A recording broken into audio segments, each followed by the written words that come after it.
तो आज हम बात करने वाले हैं 2017 में आई मूवी हॉस्टाइल के बारे में। हॉस्टाइल का मतलब होता है शत्रु या दुश्मन। तो मूवी की कहानी में हम जानेंगे कि कौन किसका शत्रु है। तो अब बात करते हैं इस मूवी की कहानी की, जिसमें पूरी दुनिया बर्बाद है और किस चीज ने इसे बर्बाद किया है इस कहानी में हम देखेंगे। तो हर मूवी की तरह कुछ लोग इस बर्बादी को झेल कर जिंदा बचे हुए हैं और इन्हीं में से एक है जूलियट, जिसके ऊपर ये पूरी मूवी बेस्ड है। तो पहले हम जूलियट की अभी की कंडीशन को जान लेते हैं। जैसे कि वो अभी एक 36 लोगों के ग्रुप के साथ रहती है और उसका काम है उन सब के लिए डेली यूज में आने वाली चीजों को ढूंढना। इसलिए वो अपने बेस से बाहर अपनी एक वैन से सामान ढूंढने के लिए निकल जाती है। उसकी वैन में कुछ हथियारों के साथ उसके पति जैक की फोटो भी है। जैक महाशय के बारे में आगे जानेंगे। अब रास्ते में जूलियट को कुछ खाली पुरानी खराब हुई कार्स मिलती हैं, जिनमें से वो काम की चीजें निकालने के बाद आगे बढ़ती है। थोड़ा और भटकने के बाद वो एक खाली बर्बाद हुई एक गैस स्टेशन पर पहुंचती है और वो सावधानी के साथ हाथ में गन लिए अंदर जाती है। वो स्टेशन उसे सेफ लगता है तो जूलियट वहाँ थोड़ा रेस्ट करने लगती है, पर तभी उसे एटिक से किसी के गुर्राने की आवाज आती है, जिसे सुनकर वो डर तो गई थी पर बिना घबराए वो वहाँ से निकल जाती है। अब वो अपने रेडियो से बेस में बात करती है, जिससे हमें पता चलता है कि वो क्रिएचर जो उस एटिक में था वो दिन में बाहर नहीं निकलते और जूलियट का कमांडर उसे अपना काम करने को बोलता है और खतरों में ना पड़ने का ज्ञान देता है। अब जूलियट को ज्यादा सामान नहीं मिला था और उसकी बैटरी भी खत्म होने वाली थी, इसलिए वो अपने बेस जल्दी पहुंचने के लिए एक शॉर्टकट लेती है। अब स्लैशर्स और एपोकलिप्स मूवी का इतिहास गवाह है, जिसने शॉर्टकट लिया वो मरेगा।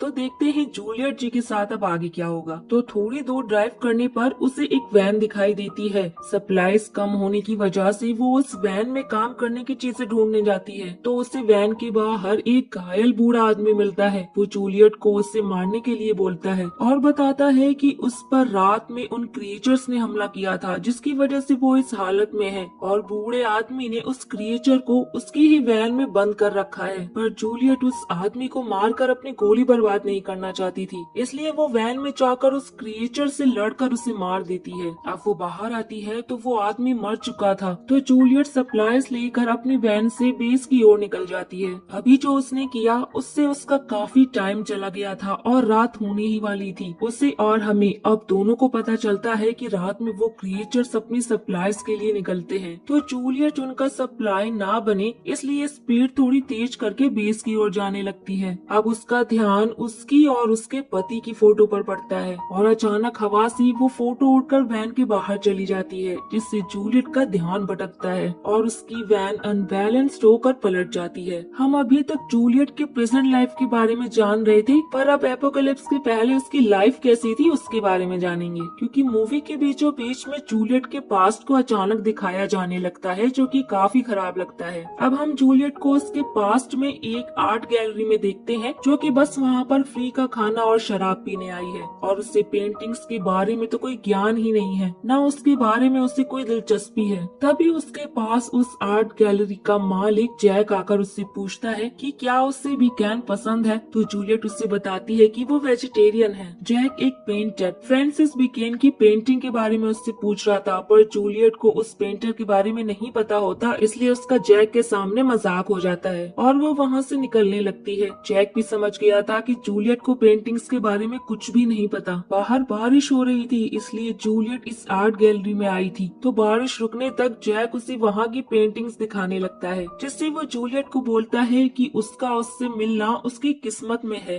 जिस पर जूलियट को किस्मत जैसी बातों पर विश्वास नहीं। वो भी समझती है कि जैक उसके साथ फ्लर्ट कर रहा है। अब जैक उसे एक अगली पेंटिंग दिखाता है, जो कि जूलियट को भी अगली ही लग रही थी, पर जैक उसे पेंटिंग को ध्यान से देखने के लिए बोलकर उसे उस अगलीनेस के पीछे की ब्यूटी को देखने को बोलता है। अब सुबह होने पर जैक जूलियट को अपने घर लाता है। उसके घर को देखकर जूलियट शॉक थी, क्योंकि जैक बहुत ज्यादा अमीर है और दूसरी तरफ वो बहुत गरीब। अब दोनों अपने बारे में एक दूसरे को बताते हैं, जिससे हम जान पाते हैं कि दोनों के पेरेंट्स नहीं हैं और ना ही कोई दोस्त है, दोनों बिल्कुल अकेले हैं। जूलियट जैक का इतना अच्छा बिहेवियर देखकर उसे कुछ गड़बड़ लगता है और वो घबरा कर वहाँ से चली जाती है। कुछ दिनों के बाद जैक एक रेस्टोरेंट में जूलियट को एक बूढ़े आदमी के साथ देखता है। उनका पीछा करने पर जैक को पता चलता है कि जूलियट ये सब पैसों के लिए कर रही है। जैक उसका पीछा करते हुए उसके घर तक आ जाता है, जहाँ जूलियट को कुछ गुंडे रेंट के लिए परेशान कर रहे थे। जैक आकर उनसे बचने में जूलियट की मदद करता है और उसे घर के अंदर लाता है,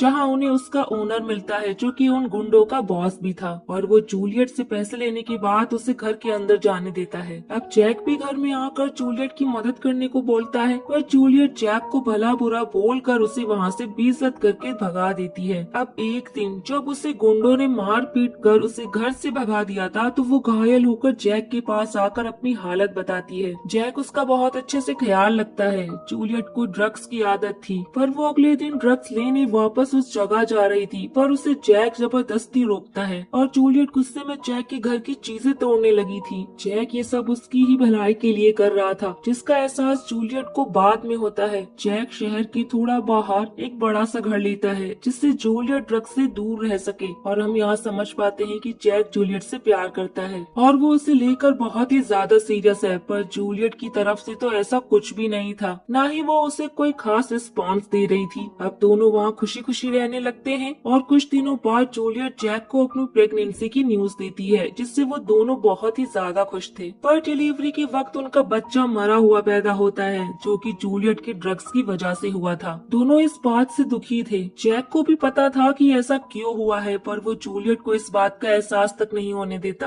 अपने बच्चे को खोने के बाद जूलियट बहुत ज्यादा टूट गई थी और वो वापस से उस नशे में डूब गई थी। नशे करके वो रात भर शहर में घूमती थी, जिससे जैक खुद परेशान और दुखी होने के बाद भी जूलियट को ढूंढकर हर रोज घर लाता था। पर एक दिन जूलियट जैक को ही उसके बच्चे की मौत का जिम्मेदार बताने लगी, जिससे जैक गुस्सा होकर कार से निकलकर ट्रेन पकड़ने सबवे की ओर चला गया था। अब जूलियट वापस बार में आकर रिंग कर रही थी। काफी देर से उसे जैक का कॉल आ रहा था, जिसे वो इग्नोर कर रही थी। तभी उसे टीवी पर एक न्यूज दिखती है, जिसमें वो एक ट्रेन स्टेशन पर हुए केमिकल अटैक के बारे में बता रहे थे, जिसमें लगभग 40 लोग मारे जा चुके हैं। वो घबराकर जैक का कॉल उठाती है, जैसे किसी और शख्स ने किया था।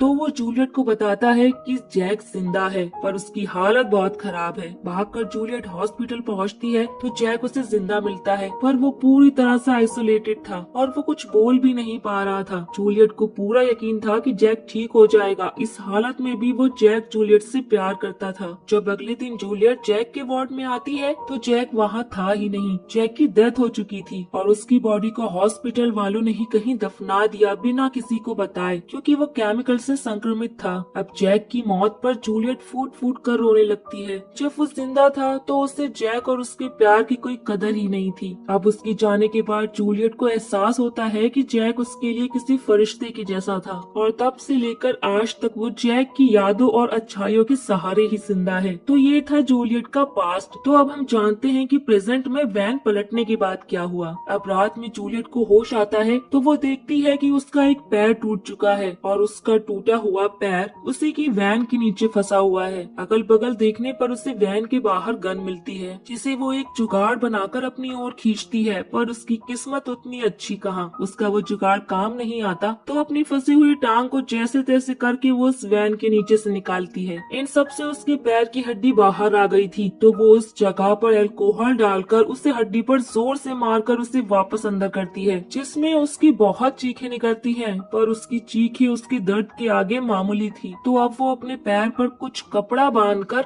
उसे जितना अच्छे से हो सके बैंडेज करती है, और रेडियो की मदद से वो अपने बेस से संपर्क करने की कोशिश करने लगती है, पर उसका संपर्क उनसे होता ही नहीं है। तो अब वो और भी ज्यादा पैनिक करने लगती है। उसकी चीखें सुनकर एक क्रिएचर भी वहाँ आ चुका था। उस क्रिएचर के होने का एहसास जूलियट को भी होता है, और वो जल्दी से अपना गन उठाकर अंदर वैन में आती है। हम उस क्रिएचर की टांगों को देख पाते हैं, जो कि हमें इंसानों जैसी ही लग रही थी, पर बहुत पतली थी। वो क्रिएचर वहाँ से जाने लगता है, तभी जूलियट के रेडियो पर उसके बेस से किसी का जवाब आता है, और वो जल्दी से उस रेडियो को बंद कर देती है। पर क्रिएचर ने उस रेडियो की आवाज को सुन लिया था और वो वैन की तरफ वापस आने लगा था, तो जूलियट रेडियो को ऑन करके वैन के बाहर फेंक देती है। वो क्रिएचर रेडियो पर पहुंचकर उसे उठाकर वहाँ से कहीं दूर फेंक के चला जाता है। अब जूलियट वैन में से कुछ स्टिक लाइट्स निकाल कर वैन के बाहर आती है और उस रेडियो को ढूंढ लेती है, पर वो भी अब उस क्रिएचर की नजर में आ गई थी। और यहाँ हम उस क्रिएचर के फेस को भी देख पाते हैं, जो कि हम इंसानों की तरह ही थी, और शायद उस केमिकल की वजह से थोड़ी डिकम्पोज सी अजीब सी हो गई थी। जूलियट उससे बचने के लिए भागकर वापस वैन में आती है और सामने गन पॉइंट कर उस क्रिएचर के सामने आने का वेट करने लगती है, पर वो क्रिएचर उसके पीछे से आकर उसे पकड़ लेता है और वो उससे बचने के लिए वैन का एसिलेटर दबाकर रेस देती है, जिससे वो क्रिएचर वहाँ से भाग जाता है। यहाँ हम दो चीज समझते हैं, पहली कि उन क्रिएचर्स को थोड़ा कम दिखता है पर वो स्मार्ट है, और दूसरा कि उन्हें आवाज पसंद नहीं। जूलियट अभी भी चौकन्ना थी और तभी वो क्रिएचर उसके पास वापस आता है, जिससे जूलियट गोली मारकर भगा देती है। हम नोटिस कर पाते हैं कि वो क्रिएचर या तो जूलियट को मारना नहीं चाहता या फिर वो बहुत ज्यादा लेजी है। जूलियट के दोबारा रेडियो ट्राई करने पर उसे बेस से रिप्लाई आने लगा था और वो उससे वैन में लगे ट्रैकर को ऑन करने को बोलते हैं, जिससे वो चॉपर लेकर उसे रेस्क्यू करने वहाँ पर आ जाएंगे। जूलियट वैन का ट्रैकर ऑन कर देती है और उस क्रिएचर से वो बचने की पूरी कोशिश कर रही थी। अब उसके बेस वाले बताते हैं कि उन्होंने उसे लोकेट कर लिया है और वो उसे बचाने आ रहे हैं। इतने में ही उस क्रिएचर ने वैन के सामने का शीशा हटा लिया था। अब वो जूलियट की तरफ बढ़ने लगा था। जूलियट अपनी समझदारी दिखा उसके पास आने से पहले वैन की लाइट्स ऑन कर देती है, जिसे देख वो क्रिएचर वहाँ से भाग जाता है, क्योंकि उन्हें रोशनी पसंद नहीं, इसलिए वो दिन में भी बाहर नहीं निकलते। जूलियट वापस अपने बेस वालों से बात करती है। उसे पता चलता है कि वो अब उसके पास नहीं आ रहे हैं क्योंकि वो डेंजर जोन में है, और अगर वो सुबह तक जिंदा बची तो उसे लेने वो आएंगे। मतलब जिनके लिए वो सप्लाईज लेने आई थी उन्होंने जूलियट को मरने के लिए वहीं पर छोड़ दिया था।